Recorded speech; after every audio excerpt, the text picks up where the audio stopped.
Halo teman-teman, selamat malam.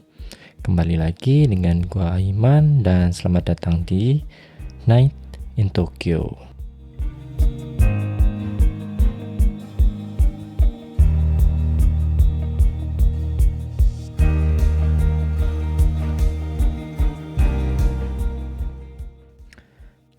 Halo teman-teman, kembali lagi dengan gua Aiman di Night in Tokyo. Gimana teman-teman kabarnya? Semingguan ini semoga teman-teman tetap sehat, tetap baik-baik aja, tetap lancar semuanya, pekerjaannya juga, studinya juga, terus rezekinya juga. Nah, untuk episode kali ini teman-teman, guestnya itu adalah seorang caregiver atau kaigo kalau dalam bahasa Jepang, tapi dia masih calon, jadi masih belajar.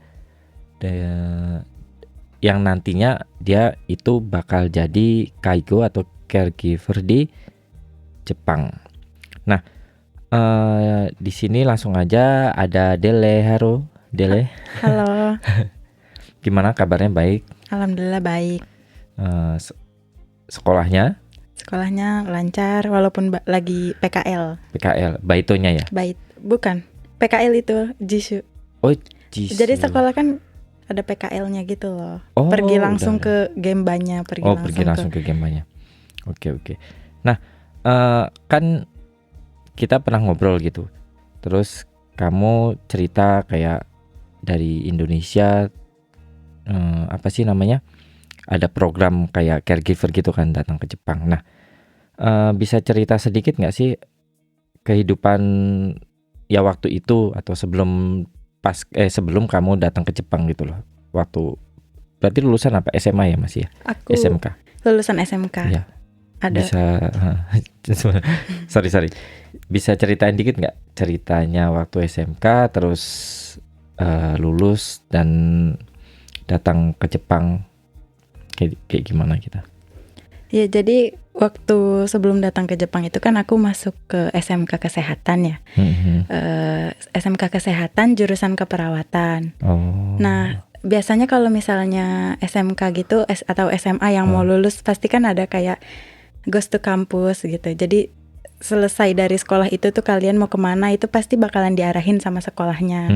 Jadi waktu itu ada salah satu perusahaan dari Jepang itu datang ke datang ke sekolah aku tuh buat ngejelasin seminar tentang kaigo. Apa sih kaigo itu, pekerjaan kaigo tuh yang kayak gimana. Kayak Jepang lagi membutuhkan caregiver. Itu semuanya dijelasin di seminarnya itu. Aku lihat di situ kayak menarik juga ya gitu. Maksudnya orang Jepang juga gak terlalu banyak yang jadi kaigo. Jadinya aku kayak tertarik aja gitu, kepanggil buat jadi seorang caregiver di Jepang. Dan di Jepang lagi ya? Di Jepang, karena istilahnya di Jepang gitu. Maksudnya negaranya udah maju juga, pengen nyari pengalaman juga gitu. Nah, dari Jepangnya sendiri ada ketertarikan gak sih dari dulu? Misalkan suka animenya atau apa gitu? Atau cuma ada seminar kayaknya menarik ke Jepang lagi terus berangkat atau gimana? Atau dari dulu ada ketertarikan dengan Jepang juga gak?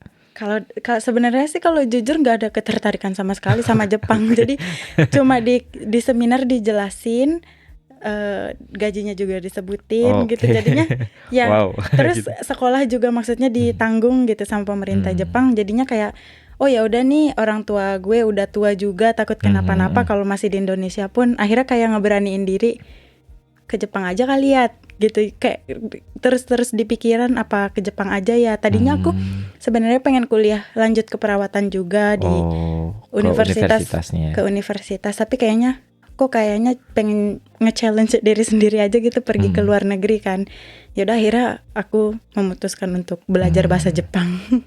Kan tadi cerita bahwa sekolahnya dibayarin gitu. Iya. Berarti secara nggak langsung ini kan sebuah program gitu kan. Iya. Udah ada programnya, mungkin ada kontraknya juga mungkin ya. Iya, nah betul. Itu bisa ceritain sedikit nggak sih program ini gitu, yang memang berarti itu perusahaan Jepang nyari orang yang bakal bisa jadi calon-calon apa sih namanya, caregiver atau kaigo itu kan. Iya. Dan itu programnya kayak gimana sih?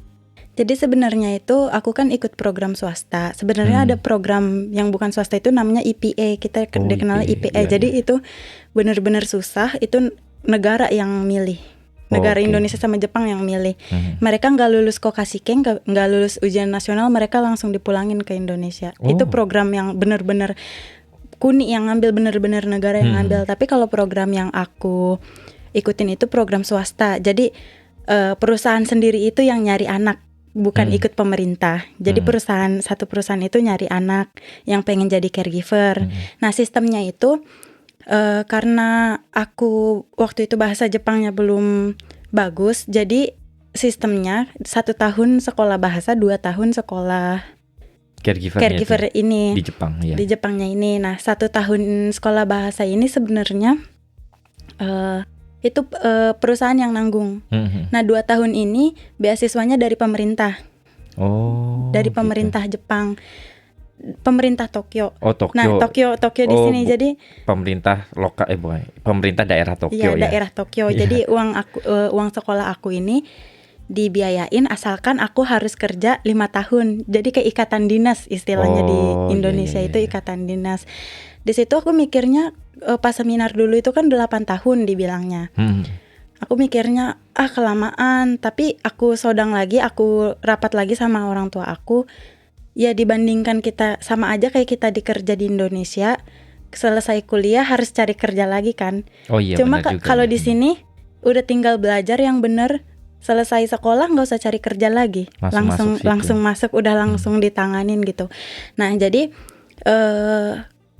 pokoknya kalau sekolah mau dibayarin, kita harus 5 tahun kerja di dalam Tokyo. Aku nggak kerja di perusahaan atau sponsorku yang sekarang juga nggak apa-apa, asal aku kerja sebagai caregiver selama 5 tahun di Tokyo, daerah Tokyo. Karena biaya sekolah aku kan dibayarin sama pemerintah Tokyo.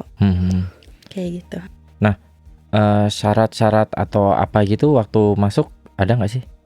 Kalau kayak ada seleksinya gitu atau enggak? Iya, syarat-syarat yang berat sih nggak ada, cuma sebelum ke Jepang itu kan tentu aja harus belajar bahasa Jepang juga kan. Jadi masuk LPK gitu loh, belajar bahasa Jepang. LPK ya. Pasti teman-teman yang ada di Jepang juga pasti LPK kan, yang maksudnya yang kayak pribadi gitu, sedikit sulit cari sponsor kan. Akhirnya kita masuk LPK. Jadi perusahaan yang nanggung aku sekarang itu datang waktu itu ke LPK-nya, jadi ngambil wawancara gitu. Wawancara kita. Aku nggak tahu sih pandangan mereka gimana cara ngambilnya, aku juga belum nggak terlalu tahu gitu ya, nggak ngerti lah urusan mereka gitu ya. Urusan dapur mereka itu. Iya benar. Urusan mereka kan. Jadi kayak dari 30 lebih anak gitu, di sponsor aku yang keterima cuma 6. Ada 6 anak. Itu satu sekolah atau satu Jakarta atau satu LPK? Satu LPK. Jadi anak-anak yang di LPK itu dikasih, jadi sponsor aku tuh nyari di anak di LPK itu, nggak di LPK lain. Oke. Nyari terus kepilih lah 6 orang ini, teman-teman aku juga. Nah perusahaan aku ini ada di Nishi Arai, Katsushika sama Ayase. Jadi dari kita berenam kita dipisah-pisah gitu loh, istilah. Tapi satu perusahaan, cuma beda tempat aja gitu. Nah itu seleksinya itu Mensetsu biasa loh, interview biasa gitu, kayak kenapa pengen ke Jepang gitu. Bahasa Jepang.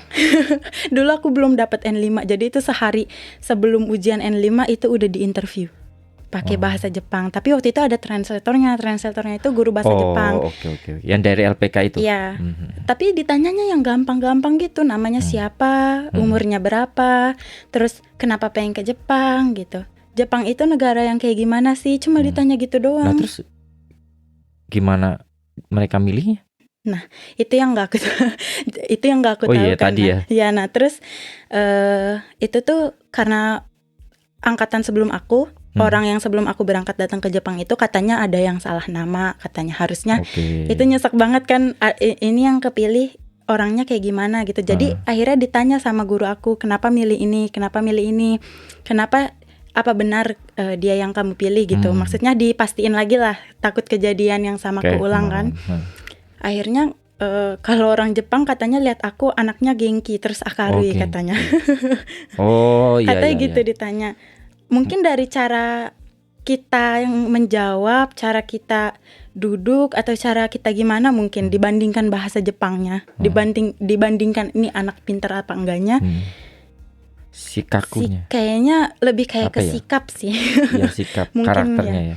Mungkin teman-teman yang di Jepang nih ya, yang lagi shukatsu mungkin relate banget kali ya. Interviewnya kalau diajarin di sekolahnya kan yang harus Genki gitu, harus pokoknya semangat, mau hari lu itu kalian bete kayak pokoknya waktu interview tuh harus senyum, harus semangat ya Pak. Pokoknya kayak gitu lah ya. Iya benar. Tapi terus dari situ aku mulai menyimpulkan kalau orang Jepang itu nggak terlalu butuh orang pintar karena rakyat mereka sendiri lebih pintar sepertinya. Kayaknya ya. Karena untuk jadi caregiver itu sepertinya lebih kayak ke orang yang mengayomi. Bisa dari hati, mungkin harus Genki Akarui gitu. Karena kalau jujur kalau pekerjaan kaigo atau caregiver ini tuh kalau misalnya atama doang bagus, maksudnya pintar doang itu nggak cukup sama sekali. Kalau nggak dari hati itu stres banget kayak. Apalagi nggak sabar orangnya. Iya, orang yang nggak sabar itu nggak bisa. Nah, benar-benar berat menurut aku. Itu kan awal-awal di Indonesia ya, waktu seleksi terus itu emang sempat juga ya belajar bahasa Jepang di LPK itu? Iya, sekitar 10 bulan. 10 bulan. 10 bulan itu nunggu keberangkatan. Jadi sebenarnya benar-benar belajar doang tuh 7 bulan. 7 bulanan. Terus datang ke Jepang tahun kemarin 2020 pas corona banget. Pas corona. Jadi datang ke Jepang 3 hari 5 harian setelah aku datang itu bandara udah ditutup. Jadi benar-benar giri-giri. Giri-giri. Benar-benar giri-giri banget. Nah, awal-awal kehidupan di Jepang gimana tuh? Belum bisa bahasa ya, meskipun udah belajar dikit lah kan bahasa Jepang itu gimana? Apakah waktu itu datangnya gimana sih? Atau dijemput atau gimana? Emang udah diurusin sama si sponsornya itu? Ya, jadi waktu itu dari pihak Indonesianya sih ada yang nganterin. Nah, kalau ada yang nganterin, terus pas jadi ditukar gitu loh. Jadi ada yang jemput juga di sini. Ada yang jemput juga di bandara, orang Jepangnya langsung yang nanggung aku, yang buat apa namanya ngurus-ngurus ryugakusei, ngurus-ngurus pelajar asing. Yang pelajar asing. Ya, ngurus-ngurus pelajar asing tuh ada datang. Nah, terus jadi seminggu itu aku di asrama sekolah Akamongkai waktu itu. Sekolah asrama. Bahasa seminggu aku, karena itu datangnya sebenarnya dadakan, datang ke Jepangnya tuh dadakan. Harusnya aku bukan bulan 3, bulan 4, cuma karena isu-isu bandara Jepang ditutup, jadinya schedule-nya semuanya aku masih di rumah, terus aku dicat harus buru-buru datang ke Jepang. Aku prepare, aku bener-bener kayak prepare seadanya gitu, baju untuk seadanya aja gitu jadinya. Ya untung tapi masih dingin juga ya waktu masih dingin, itu dingin banget. Aku cuma pakai jaket yang hoodie biasa gitu loh, jaket yang biasa gitu. Aku datang kaget banget, dinginnya tuh benar-benar kayak. Haneda apa Narita? Aku Narita. Sama juga sih. Di Narita itu dingin banget juga sih. Padahal ya itu aku datang masih dingin, masih kayak sama sekali cuacanya. Terus dianterin ke asrama itu? Iya, itu dianterin. Selama berapa lama tuh biasa? Jadi seminggu di asrama itu mungkin orang perusahaan aku itu kayaknya nyiapin di rumah aku yang ini loh. Buat karena dadakan, jadi mereka harus siapin. Seminggu kita ditaruh di pihak sekolah, mereka lagi nyiapin rumah kita gitu istilahnya. Jadinya iya kayak gitu. Terus setelah itu langsung baru ke itu apa sih namanya, rumah yang dari perusahaan itu tuh? Iya. Tadinya kan berenam nih, ditaruh di pihak asrama sekolah, balik lagi. Nah, jadi kan berenam tapi dipisah-pisah kan. Nah, dijemput lagi sama perusahaan, kita pisah rumah. Jadi yang dipencar. Ya, aku di Nishiara itu 3 orang, terus temen aku di Ayase itu seorang cowok. 5 deh. 5 orang deh kayaknya. 5 apa 6? 3, 6. Ya maaf. Terus di mana sih ya satunya lagi sisanya. Sisanya 2 orang perempuan gitu. Oh, berarti tempat kamu itu ada 3 orang dalam satu apartemen gitu. Iya. Nah, abis itu awal-awal berarti belum masuk Semongakonya itu kan? Belum, sekolah bahasa. Sekolah bahasa doang. Sekolah bahasa. Dibayarin sama perusahaan itu. Itu perusahaan, kalau sekolah bahasa perusahaan yang nanggung. Jadi meskipun dia sebenarnya kita nggak kerja di dia kan, belum kerja di dia, tapi kita disuruh belajar bahasa dulu. Ya. Ada ini nggak sih? Kayak ada tuntutan gitu, misalkan ini kan ya bisa dibilang beasiswa gitu.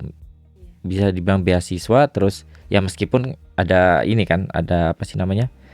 Ada kontrak kerjanya gitu loh, nggak kayak Mombu kan nggak ada kontraknya ya. Kalau udah selesai sekolahnya bebas, kalian mau kerja di mana, nggak harus di Jepang juga boleh. Nah, kalau ini tuh kan sama juga kan, jatuhnya kayak beasiswa. Itu ada tuntutan gak sih, Kak? Lu harus pinter, harus nilainya segini gitu, enggak? Sebenarnya dari tuntutan sendiri tuh nggak ada sih, lebih kayak ke pribadi aja karena udah dibiayain gitu. Jadi malu nggak sih, kayak moral sendiri ya gitu. Iya, jadi tuh di perusahaan itu kita kayak jico, atasan kita tuh kayak ngebimbing kita gitu loh, buat kayak orang tua kita sendiri orang tua kita sendiri belajar yang bener ya, belajar yang ini ya. Jadi aku datang pun aku baito kok.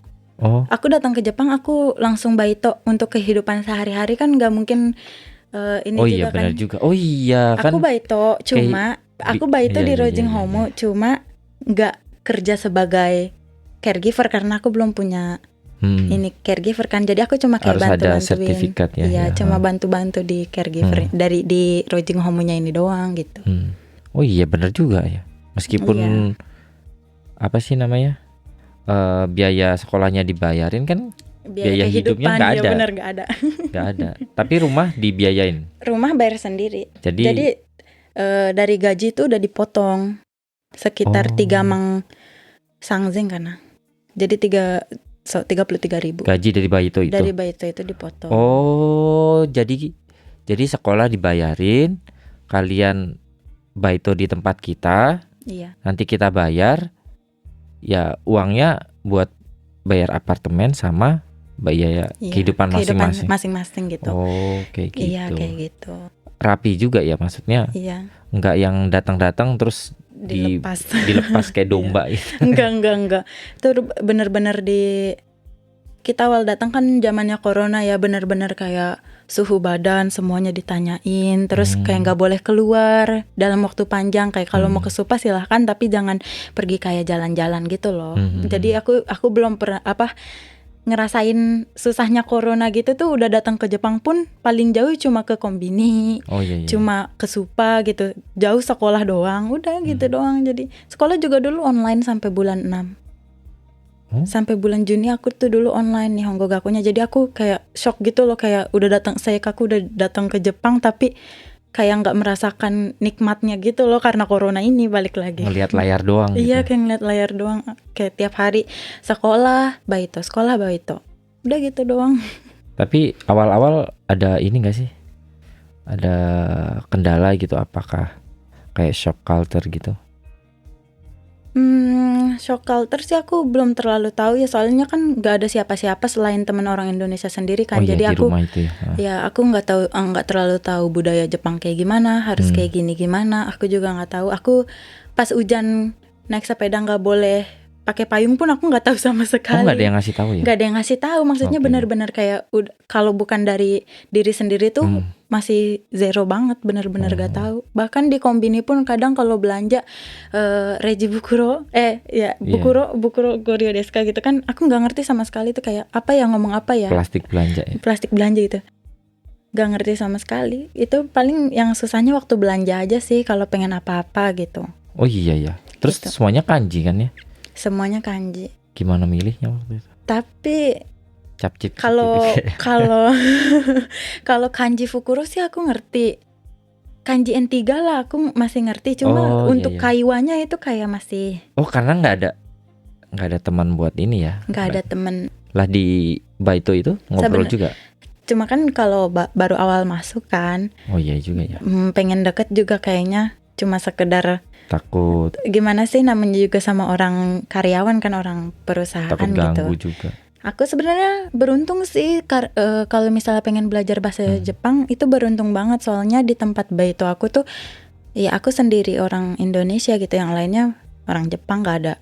Teman-teman aku yang 2 ini itu kan lantainya beda-beda. Jadi kan ada 6 lantai, ditaruh di lantainya beda-beda gitu. Jadi di tempat kerja ya udah full bahasa Jepang. Iya, jadi cuma ya nihongo kan Iya. gitu kan. Jadi belajar gitu doang. Oke. Nah, terus sekarang di Jepang statusnya masih pelajar juga? Masih pelajar tapi udah bukan apa sih namanya tadi? Nihongo Gakko ya, udah bukan sekolah bahasa. Iya. Udah bukan sekolah bahasa tapi udah di semongnya itu ya, semong keperawatan. Iya, keperawatan lansia ini, semong caregiver. Semong caregiver. Semester? Baru semester tahun ini sih aku Nyugaku Shiki, jadi masih Ichinensei, masih kayak kelas 1. Cuma 2 tahun doang kan, cuma sampai kelas 2 doang. Jadi nah, itu gimana tuh? Apakah sama kayak Nihongo Gakko gitu? Apakah pelajarannya pusing lihat kanji atau gimana?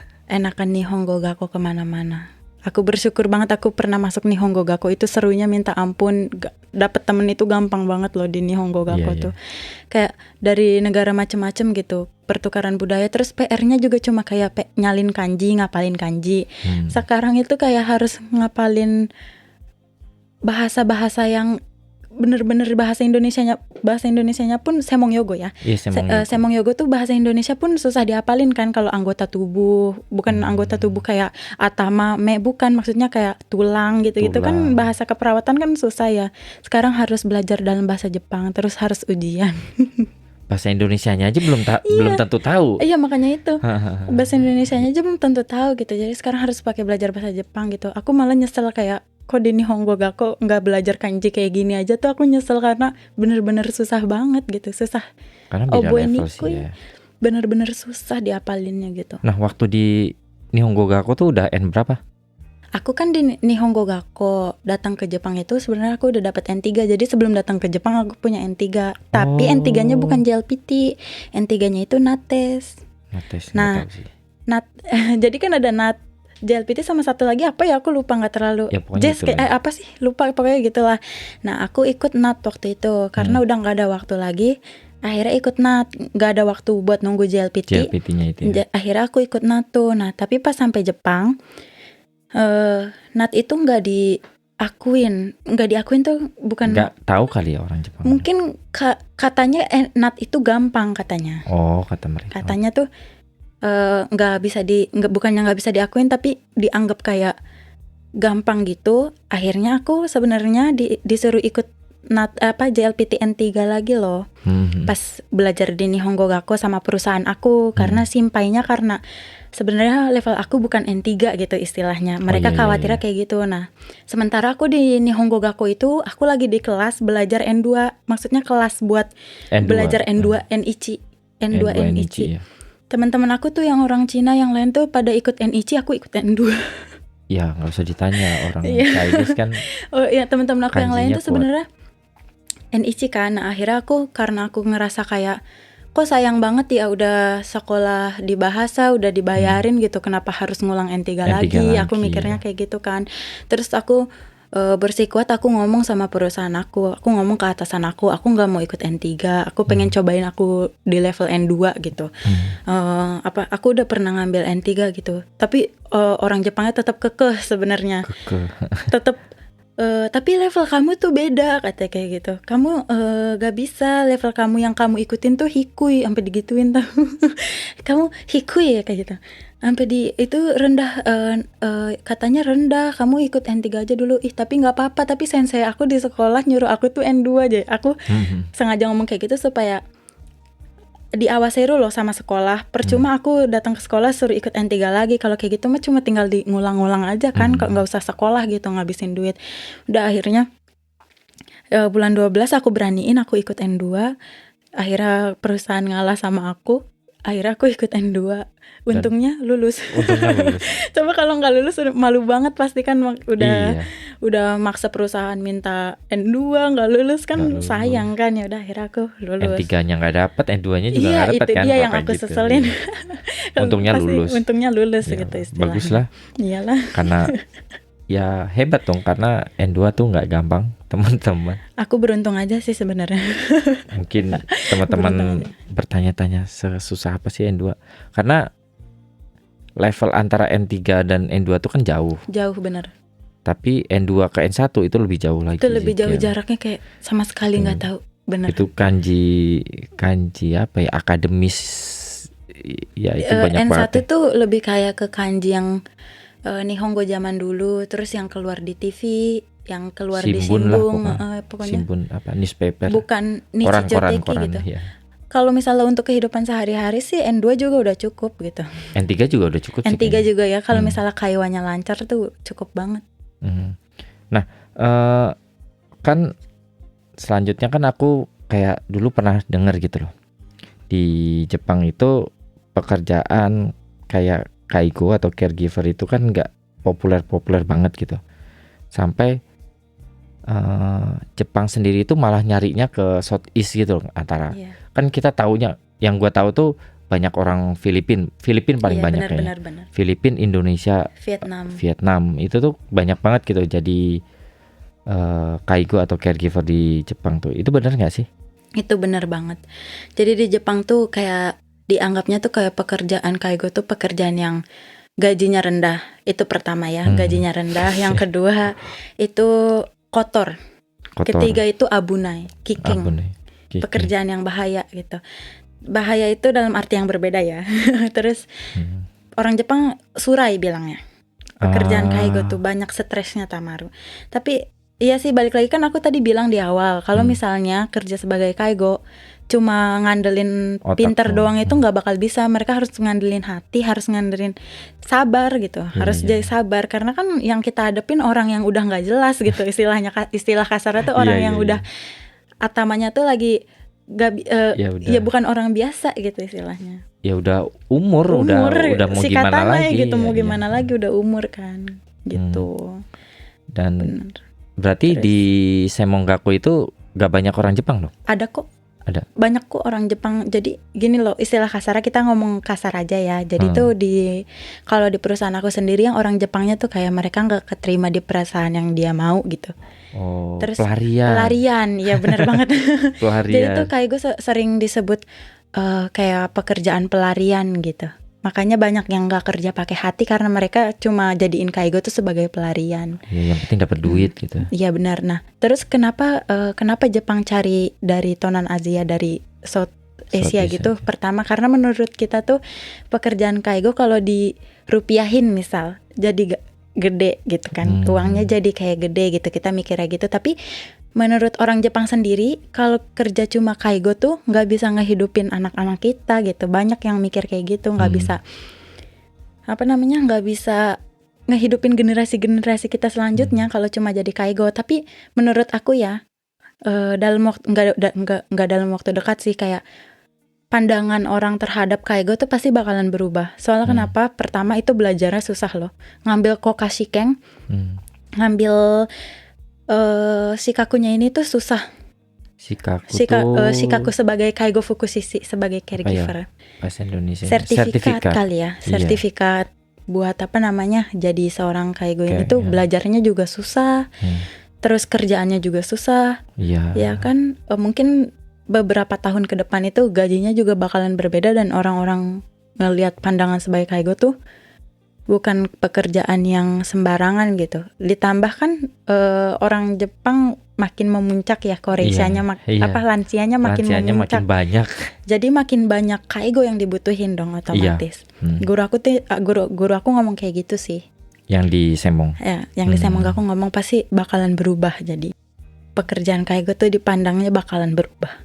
Ya gimana ya, mungkin orang Jepang sendiri juga pasti punya ego atau pride gitu kan. Ngapain sih kerja kitana gitu, misalkan kayak gitu, enakan di kayak di kantor atau apa dan lain-lain gitu. Anak muda sekarang tuh jarang ada yang pengen jadi kaigo. Di tempat aku pun itu yang paling muda aku. Walaupun cuma baito, itu yang paling muda aku, Hatachi. Maksudnya yang lain tuh udah kayak 60-an, 58-an.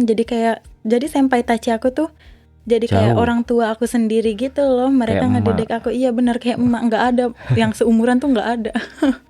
Ada paling 28, 25 Oh, gitu, yang kayak gitu. Cuma beberapa doang dalam satu kantor, dalam satu gedung panti jompo itu tuh bisa dihitung sih yang masih 20-an tuh. Nah, itu ngapain aja sih biasanya kalau di Baito itu? Kalau di Baito sih, aku kan karena belum punya sertifikat, jadi aku kerjanya kayak nemenin, apa ya bahasa Indonesianya, sehari-hari, kehidupan mereka sehari-hari tuh kayak bantuin. Aku nggak mandiin, tapi aku bantuin pakai baju, bantuin nge-hair dryer rambutnya, nata rambutnya, cuci piringnya, terus kasih mereka makan, cuci piring yang setelah mereka makan itu, terus ngobrol sehari-hari, terus sentakumono, cucian baju, ngelipetin gitu doang. Nggak ada berat-beratnya gitu, belum. Itu apa ya? Bukan berat apa? Pekerjaannya belum Ya. belum direct ke si Rojinnya itu ya. Iya, tapi jadi cuma misalkan yang seniornya ya lagi ngapain kita bantuin gitu kan. Iya, gitu benar. Pekerjaan yang tapi kan aku udah masuk Semonggako ya. Aku udah masuk sekolah kejuruan ini. Jadi buat belajar juga, saking akhir-akhir ini tuh aku disuruh kayak Kengaku gitu loh, suruh lihat gitu. Pekerjaannya tuh kayak gini. Tato ya, Mbak. Misalnya nih kayak lagi ganti popok. Misal ganti popok, aku ikut gitu, lihat gitu. Disuruh lihat Kengaku, disuruh lihat belajar gitu. Nih lihat nih kayak gini nih kerjaannya gitu. Itu tuh mereka tuh yang paling berat cuma satu, pinggangnya suka sakit. So aku ingat tuh orang Kaigo tuh pinggangnya sakit karena apa, kan kita harus gendong kayak misalnya dari kasur ke kursi roda juga gitu kan, berat kan. Berat lah, namanya manusia. Sebenarnya ada teknik namanya body mekanik. Body mekanik itu kita harus belajar. Kita harus belajar gimana caranya supaya ngangkat orang itu nggak sakit. Harus ancang-ancang lah istilahnya. Yang belajar kesehatan pasti tahu apa itu body mekanik. Pokoknya ancang-ancang supaya pas ngangkat ini nggak bikin sakit pinggang. Tapi tetap aja pasti salah kalau sebanyak itu kan, tetap aja nggak bakal susah loh body mekanik itu tuh. Jadi mau nggak mau ada urat yang sakit lah, ada yang ketarik-tarik lah sakitnya pinggangnya gitu. Itu doang sih yang bahaya sih. Karena menurut aku ya udah rentan juga kan ya. Iya, maksudnya susah juga. Susah. Dan nggak bisa main-main juga kan. Kalau di Jepang itu kalau komplain, iya, ya kacau. Pokoknya apa ya, pekerjaan, iya sih benar kalau misalnya orang Jepang bilang pekerjaan beresiko, iya sih benar. Karena kan kita tanggungannya orang ya, maksudnya orang udah tua gitu. Udah beberapa kasus gitu kayak kelalaian kayak gosi gitu, banyak yang masuk rumah sakit, banyak yang nggak banyak juga sih, maksudnya kayak ada yang meninggal lah, ada yang masuk rumah sakit. Kita lupa cabut. Aku mau cerita nih, aku ada yang lupa cabut gigi palsu. Kaigonya, jadi harusnya tiap malam dicabut. Iya, jadi si caregiver ini harusnya kan sebelum tidur ini ya harus cabut itu gigi palsunya. Ada yang lupa, tapi bukan di perusahaan aku. Cerita ya berarti. Cerita ada yang lupa, terus meninggal karena kesedek di sini, di tenggorokannya karena padahal kalau kita pikir itu sepele kan, kayak cuma lupa gigi palsu, tapi bikin nyawa. Itu beritanya nggak ada di Jepang karena dihapus sama perusahaan. Jadi ada yang nanggung gitu loh. Jadi kayak misal jadi ini kan meninggal nih pasien, dibawa ke rumah sakit ini. Nah rumah sakit ini tuh berhubungan sama panti jompo yang dia tinggalin. Jadi nggak bakal ada di berita karena dihapus, karena berhubungan rumah sakit dan itunya gitu. Ya. Terus gue penasaran juga nih sebenarnya. Kayak di Jepang sendiri sistem Rojin Homu atau kalau bahasa Indonesia kan panti jompo itu kayak gimana sih? Kan bukan akhir-akhir ini kan gue juga pernah dengar gitu loh, kalau ada orang tua yang udah tua terus tahu-tahu meninggal aja di apartemen sendiri. Nah terus kayak bertanya-tanya kenapa nggak di panti jompo juga gitu dan lain-lain kayak gitu. Nah di Jepang sendiri itu sistemnya kayak gimana sih? Gimana ya jelasannya? Jadi kalau mau masuk ke Rojing Homo tuh nggak bisa sembarangan langsung masuk gitu loh. Walaupun kita udah tua pun, udah 93 tahun misalnya, tapi kita masih sehat, masih. Jadi tuh sebelum masuk Rojing Homo tuh kayak harus ada ininya loh, kayak pengukur. Kayak butuh bantuan, misalnya bahasa Indonesianya aja nih ya. Butuh bantuan berapa nih? Jadi ada levelnya 1 sampai 5. Jadi kalau masuk Rojing Homo itu levelnya harus 3. Kalau masih 2 itu minimal 3 ya. Kalau misalnya 2 itu artinya dia masih bisa jalan-jalan, masih bisa belanja, atamanya masih bagus gitu. Tapi kalau udah level 3 itu yang butuh bantuan support. Jadi nggak bisa sembarangan masuk. Yang kayak ada tesnya gitu loh. Ada tesnya kayak gimana. Terus harus sodang juga. Jadi nggak bisa langsung. Misal nih pribadi nih, Kak Aiman udah tua misal langsung mau masuk Rojing Homo nih. Nggak bisa. Jadi harus sodang dulu ke Kuyakuso. Sodang itu apa ya? Diskusi ya? Iya, bukan. Pokoknya kayak harus ya bukan diskusi ya, kayak harus lapor dulu. Lapor dulu kali ya. Ke Kuyakuso. Kuyakuso itu kayak kelurahan atau kecamatan. Ya, pokoknya di daerah center tempat di mana dia tinggal gitu dia harus ini dulu lapor dulu. Jadi nanti yang kalau udah lapor, misalnya dia dipastikan Yokai-go itu level yang tadi, level 3 atau apa, itu dia yang nyariin Rojing Homo itu si ininya, kelurahannya. Jadi Rojing Homo itu misal kakak tinggal di Adachiku, keluar Adachiku tuh nggak bisa. Jadi harus di Adachiku juga.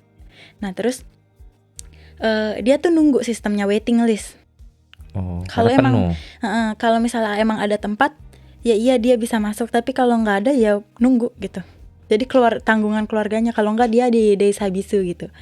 Kalau aku kan Tokuyogo Rojing Homo. Desa Bisu itu? Kalau Desa Bisu itu yang sehari pulang, paginya dijemput, pulangnya diantar. Dibawa pakai mobil-mobil itu. Iya betul. Kan ada tuh banyak tuh kan mobil di Jepang itu Hotondo. Tulisannya kan Desa Bisu gitu kan. Banyak itu tuh rehabili. Aku sekarang lagi PKL kan. PKL aku tuh di Desa Bisu.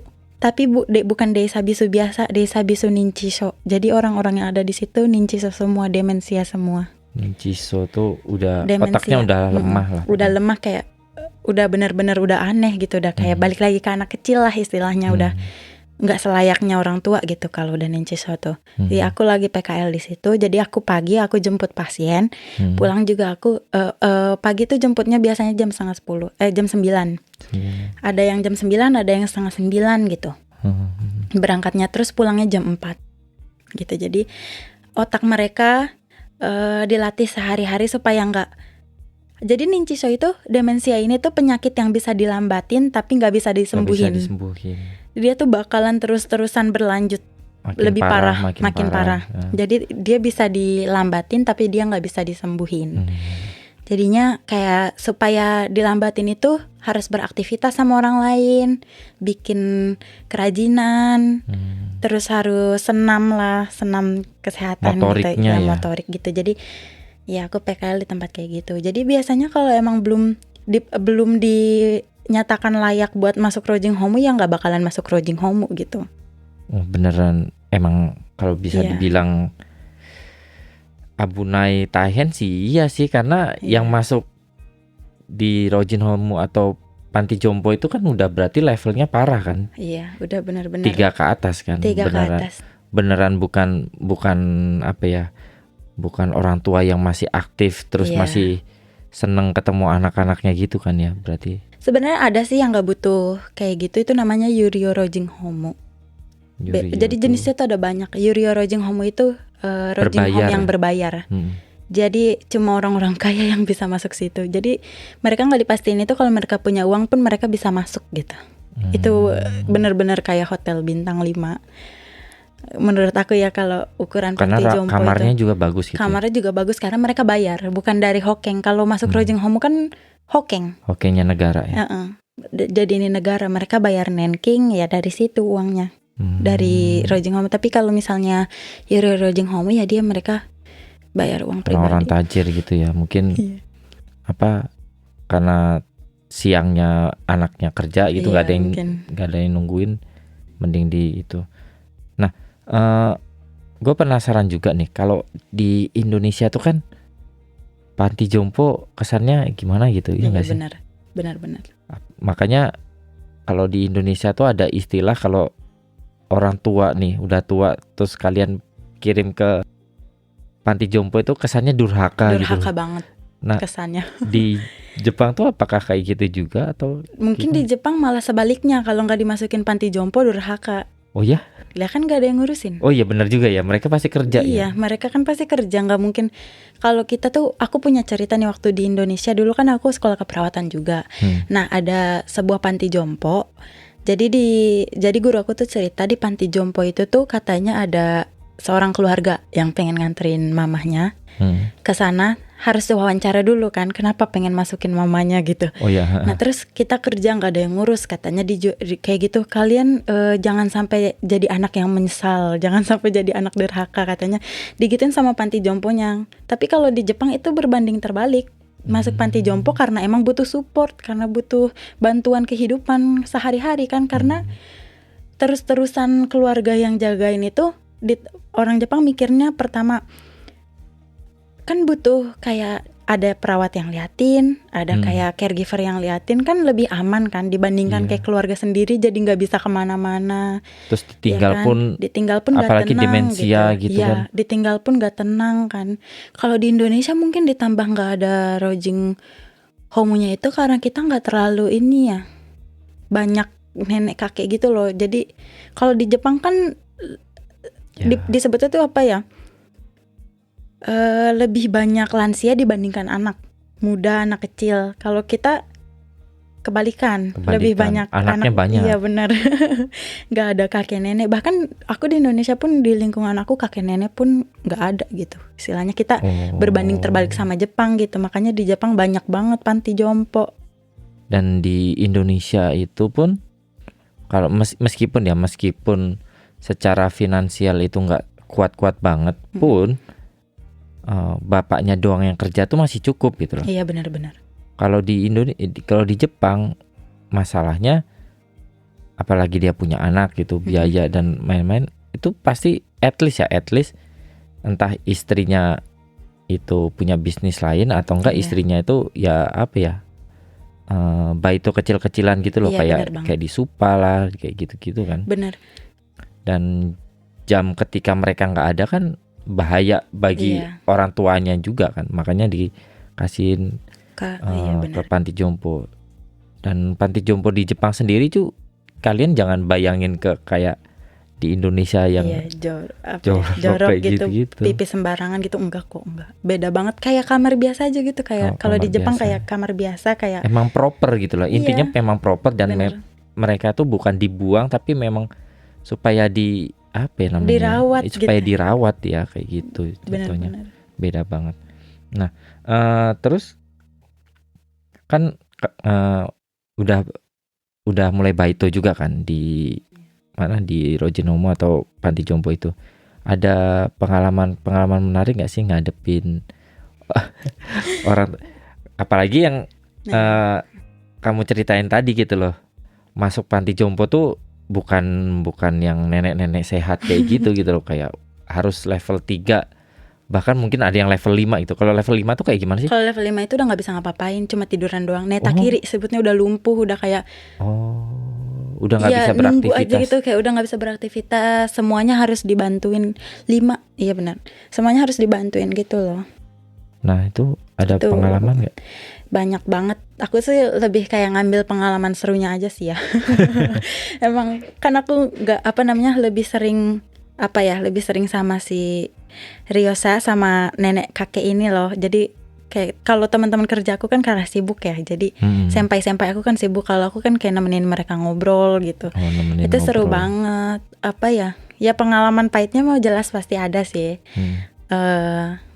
Cuma kalau dari si nenek kakeknya itu emang seru banget kan, kayak menghibur diri aja gitu. Ditanyanya kayak gini loh, kalau ada banyak pengalaman, kayak pengalaman sedihnya ya paling denger cerita masa perang gitu. Jadi orang-orang bekas perang ya. Kan ada yang umurnya tuh masih udah 105, bayangin udah 105 tapi yang dia ingat tuh cuma perang. Berarti di situ kali ya. yang dia inget tuh waktu perang gitu. Maksudnya nggak berhenti di situ, cuma mungkin umur dia 20 tahunan kali ya saat itu ya. Waktu perang itu katanya dia sabisi gitu, kayaknya semua orang kayak pergi aja ninggalin dia gitu. Kayak apa ya Kak, namanya juga kayak bahaya gitu. Bahkan anak sendiri, diri sendiri aja tuh ketakutan, gimana mau inget orang lain gitu istilahnya. Zamannya perang gitu, ada denger lagu zaman perang juga nangis ada gitu. Kayak cerita-cerita gitu. Terus kalau misalnya lucu sih setiap hari lucu ya istilahnya, namanya juga kayak ditanya, kamu tahu kayak atama undo kita sebutnya itu kayak latihan atamanya ini biar ninci soalnya, biar si demensianya ini nggak terus-terusan. Latihan jadi kita berpikir. Iya, latihan berpikir istilahnya. Aku nanya, kamu tahu nggak negara kamu tahu nani sang gitu misalnya, kamu tahu nggak nama-nama negara gitu, aku ngomongnya misalnya. Mereka negara kan istilah gampang ya kalau menurut kita, kalau menurut mereka itu monda yang paling susah. Dia tuh jawabnya kayak tahu kata dia kita. Terus apa? Amerika, Igirisu, terus apa lagi ya? Oh, Aomori. Dia ngomongnya Aomori. Bahkan nama-nama negara sendiri pun nggak tahu, nggak ngerti gitu. Jadi kayak seru. Terus kalau pengalaman iya sih kayak, jadi aku juga ada kakek ya. Di panti jompo itu tuh mantan yakuza. Mantan yakuza. Tatonya masih ada. Masih ada. Tatonya masih ada. Iya, kehidupannya ya kayak yakuza. Ya, yoroshiku onegaishimasu gitu, ngomongnya kayak tetap kayak yakuza. Bener-bener kayak dia masih merasa dirinya yakuza. Terus sumimasen aja tuh dia ngomong sumimasen sampai nunduknya tuh bener nunduk. Jadi senpai aku itu kayak dianggap sebagai yakuza onesang gitu. Onesang yakuza seniornya gitu. Dia. Jadi dianggapnya sama dia tuh seniornya dia, perempuan nih, senpai aku. Kalau ada dia tuh dia kayak ketakutan gitu. Kayak sumimasen gitu, kayak sumimasen yoroshiku onegaishimasu gitu. Pokoknya bener-bener kayak apa ya, kayak ngerasa dirinya tuh masih yakuza gitu. Mungkin dia bukan bosnya yakuza gitu. Bukan. Beneran yakuza tapi masih apa sih namanya, yang coroknya gitu, yang bawahnya, bawahannya doang gitu. Yang kerjaannya disuruh bacok-bacokin orang gitu. Disuruh. Jadi gak boleh sebutin sih namanya ya. Jadi si orang ini tuh orang Korea. Tapi namanya ganti jadi nama Jepang kalau orang zaman dulu tuh. Jadi katanya dia kabur dari rumah, jalan-jalan di Shinjuku. Kan kalau misalnya masuk panti jompo itu pasti harus ada rekaman riwayat kehidupannya supaya rekam jejak mereka supaya kita bisa tahu gitu, ngadepin dia gimana cara ngadepin dia gitu. Nah, akhirnya aku seneng banget baca-baca sambil belajar kan. Katanya dulu tuh dia dari Korea datang ke Jepang. Katanya kabur dari rumah karena dia 8 bersaudara. Katanya nggak akur orang tuanya juga. Dia datang ke Jepang. Tahu kan kalau orang kebingungan gitu, kayak misal kita jalan kebingungan kemana ya gitu. Dia waktu itu jalan di Kabukicho, Shinjuku katanya. Akhirnya dapat kenalan katanya. Yakuza Shirai gitu, dicatat di notonya gitu, di itunya tuh katanya. Akhirnya dari situ dia kenalan sama yakuza, jadi masuk ke yakuzanya itu. Jadi dia masih ada tatonya gitu. Tatonya tuh kayak bahasa Inggris, bukan bahasa Inggris tapi kayak huruf alfabet tapi nggak ada artinya. Jadi kayak kode gitu nggak sih, kayak apa ya, aku sampai pas bantuin senpai aku Ofuro itu kamar mandi itu tuh kayak aku liatin, aku perhatiin nggak ada artinya. Random aja, misal FD A gitu, kayak ada randomnya aja gitu. Terus aku tanya tuh, kenapa tangannya gitu. Oh iya, ini dulu adalah gitu, Warui Koto Shita. Dia sadar kalau dia kadang tuh dia sadar iya nih Warui Koto gitu. Nah, setelah dia ikut yakuza ini katanya dia nikah. Dia kerja di toko sushi. Tapi dia masih bersangkutan sama yakuza gitu. Banyak sih cerita yang yang seru-seru. Oh, Jepang kayak gini gitu, misalnya, jadi aku tahu gitu. Ada juga yang cerita setiap hari cerita kalau suaminya selingkuh gitu. Jadi membekas. Jadi kalau ninchiso tuh yang membekas di kehidupan dia tuh pasti bakalan dia omongin terus gitu. Bakalan membekas sama dia tuh sampai mati gitu, walaupun atamanya udah okasi, walaupun itu doang yang diingat. Yang pokoknya di kehidupan selama dia masih bener itu tuh yang diingat yang mana, itu pasti bakal diungkit pas dia udah ninchiso gitu. Kayak orang minum gitu istilahnya. Kayak kaset rusak. Iya gitu. Kayak kaset rusak terus saja putar sama bener. Lagu yang sama kayak gitu ya. Iya benar. Ke semua orang gitu. Padahal kemarin udah cerita dengan orang yang sama tetap cerita yang tetap. Jangankan nunggu besok, 10 menit sekalipun ngomong hal yang sama, 20 menit sekalipun ngomong hal yang sama. Kadang aku udah tahu, aku sering jawab kayak gitu. Aku udah tahu, aku ceritain kayak gitu. Terus ada juga yang disiksa sama enggak disiksa sih, lebih kayak ke nenek kakeknya tuh penjaga Otera yang punya Otera. Jadi dia makan nasi secuil pun dia bilang dewanya bakalan mati. Kalau misal dia sisain nasi secuil pun sebutir, ada kan tuh nasi sebutir. Kibisi ya benar, kayak disiplin gitu. Strict lah istilahnya.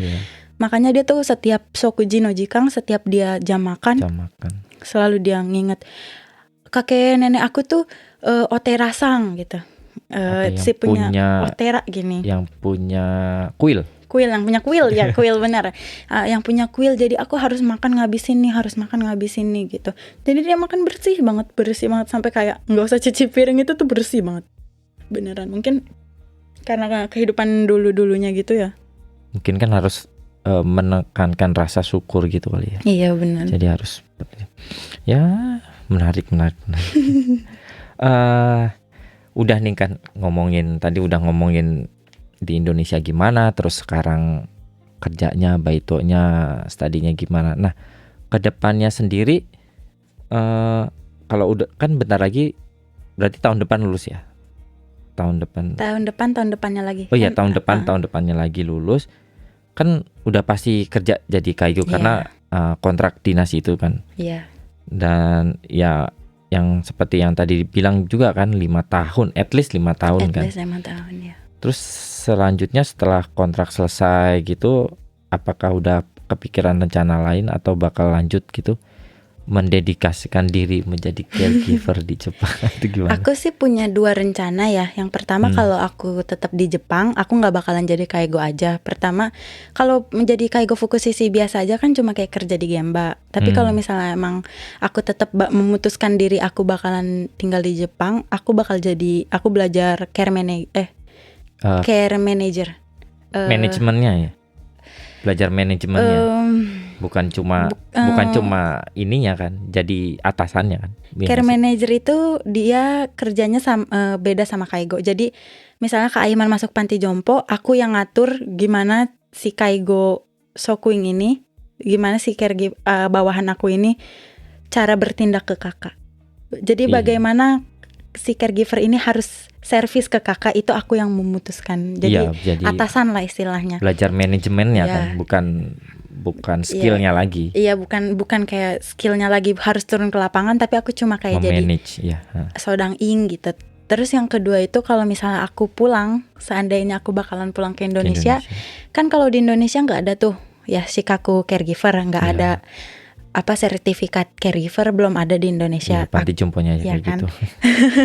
Aku bakalan kerja di perusahaan Jepang sih, karena kalau di insya Allah kalau misalnya di Indonesia kan kalau yang punya N2 sama N1 itu kan gajinya diukur dari level bahasa kan. Kalau N1 itu 10 juta. Untuk kerja di Indonesia itu sekitar segitu. N2 sekitar 6 jutaan yang aku dengar kayak gitu. Tapi menurut aku kalau misalnya emang aku harus pulang ke Indonesia, aku bakalan kayak gitu sih, kerja di perusahaan Jepang atau kayak gimana. Karena ya bukannya mikirin atau gimana ya, kalau menurut aku sendiri, kalau untuk meninggal sih enakan di negara sendiri sih.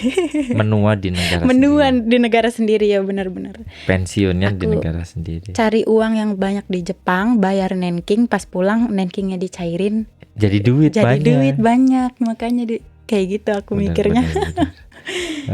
Iya. Karena sayang juga kan kalau pulang udah punya N1 lah misalkan, terus udah punya pengalaman kerja di Jepang, kalau nggak kerja di perusahaan Jepang sayang, nggak kepake juga. Jadi skill selama kita di Jepang tuh kayak sia-sia gitu. Nggak kepake gitu. Oke, nah mungkin ini buat penutup nih. Seperti biasa, kira-kira apa nih suka dan dukanya tinggal di Jepang? Sukanya sih uang sih udah. Sukanya cuma uang sama ya sih kayak iya sih itu. Kalau uangnya apa ya, servisnya orang Jepang itu bagus-bagus lah. Ya, kalau tapi jadi customer itu servis Jepang yang jujur enak banget. Kayak bener-bener kayak oke, aku sama wa, kami sama. Jadi kayak pelanggan adalah Tuhan kalau sistem Jepang kayak gitu. Nah, kalau dukanya sih yang pertama jauh dari keluarga ya. Yang kedua nggak bisa masakan Indonesia tiap hari gitu. Maksudnya nggak bisa masakan rumah tiap hari gitu. Bahan juga susah gitu. Pokoknya nggak beda ya dimasakin sama masak sendiri ya. Maksudnya pengen dimasakin mama gitu tiap hari. Masakan gitu. mama, iya.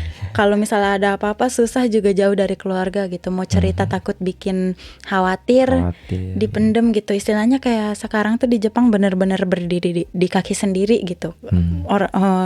Minta duit juga enggak gitu ke orang tua, istilahnya harus apa ya, ngebahagiain diri sendiri, pokoknya harus diri sendiri deh, nggak ketergantungan sama orang lain gitu. Itu aja sih. Oke, ya mungkin itu aja teman-teman pembicaraan kali ini tentang kaigo atau caregiver di Jepang. Mungkin Dela sendiri punya sosmed atau Instagram, mungkin teman-teman pengen lihat kayak gini tuh atau gimana gitu. Iya. Ada nggak? Ada, aku punya Instagram. Ada LTRVNPTRX.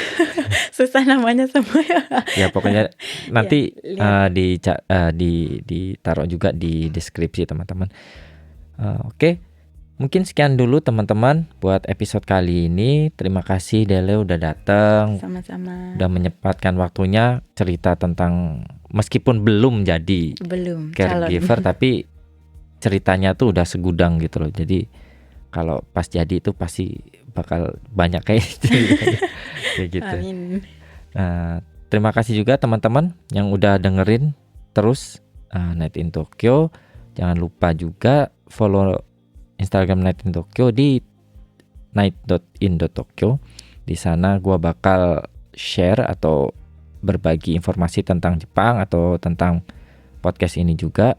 Terus teman-teman juga bisa langsung kunjungin website Night in Tokyo di www.nightintokyo.com. Di sana ada blog yang gua tulis, ada foto-foto jalan-jalan juga. Nah, dan teman-teman juga bisa langsung dengerin podcast Night in Tokyo ini di website itu, mulai dari yang pertama sampai yang episode paling baru sekarang gitu. Semuanya ada di sana dan kalian bisa dengerin secara gratis. Oke, mungkin sekian dulu buat episode kali ini. Terima kasih Dele juga, terima kasih teman-teman yang udah dengerin. Sampai jumpa lagi di episode selanjutnya. Selamat malam, selamat beristirahat dan selamat menjalani aktivitasnya kembali besok di hari Senin. Sampai jumpa lagi di Night in Tokyo selanjutnya. Bye-bye. Bye-bye.